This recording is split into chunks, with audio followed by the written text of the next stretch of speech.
జీడీ రైతులకు ఇచ్చిన హామీని ఎప్పుడు అమలు చేస్తారు? ప్రభుత్వాన్ని ప్రశ్నించిన సిపిఎం నాయకులు. వ్యవసాయ శాఖ మంత్రి జీడీ రైతులకు ఇచ్చిన హామీని ఎప్పుడు అమలు చేస్తారని సిపిఎం నాయకులు ప్రశ్నించారు. రాష్ట్ర ప్రభుత్వం జీడీకి గిట్టుబాటు ధర ప్రకటించకపోవడంతో జీడీ రైతాంగం తీవ్రమైన దోపిడీకి గురవుతుందని సిపిఎం పార్టీ జిల్లా కార్యదర్శి డి గోవిందరావు, కార్యదర్శి వర్గ సభ్యులు కోనారి మోహన్ రావు, జీడీ రైతు సంఘం జిల్లా కన్వీనర్ తెప్పల అజయ్ ఆవేదన వ్యక్తం చేశారు.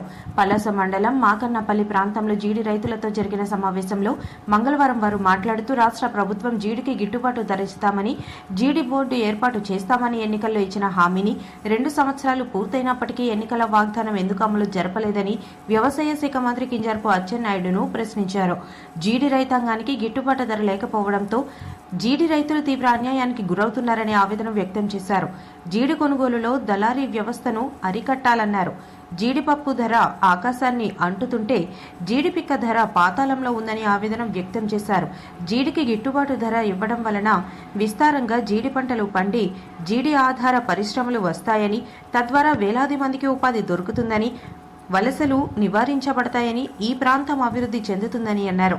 రాష్ట్ర ప్రభుత్వం జీడి పిక్కల 80 కేజీల బస్తాకు 16,000 రూపాయలు ప్రకటించి ప్రభుత్వమే రైతు సేవా కేంద్రాల ద్వారా కొనుగోలు చేయాలని డిమాండ్ చేశారు. ఈ కార్యక్రమంలో బత్తిన ప్రసాద్, తెప్పల రాజు, తెప్పల అప్పలస్వామి, గేదెల నీలకంఠం, అప్పలస్వామి, చుత్తు పార్వతి, బత్తిన సుశీల, ఎం గణపతి, జీవనరావు తదితరులు పాల్గొన్నారు.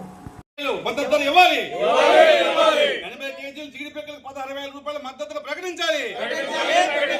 పలాస కేంద్రంగా జీడి బోర్డు ఏర్పాటు చేయాలి. పలాస కేంద్రంగా జీడి బోర్డు ఏర్పాటు చేయాలి. రైతు సేవా కేంద్రాల ద్వారా జీడి పిక్కలు కొనుగోలు చేయాలి. రైతు సేవా కేంద్రాల ద్వారా జీడి పిక్కలు కొనుగోలు చేయాలి.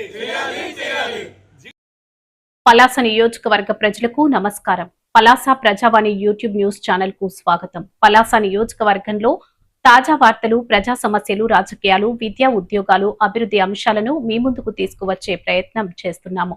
మా ఛానల్ ని సబ్స్క్రైబ్ చేసి మీ గ్రామ వార్తలను మాకు తెలపండి. మరిన్ని వివరాలకు 9908084752 ఫోన్ నెంబర్ ని సంప్రదించగలరు. స్వతంత్ర జర్నలిజం ను ప్రోత్సహించండి.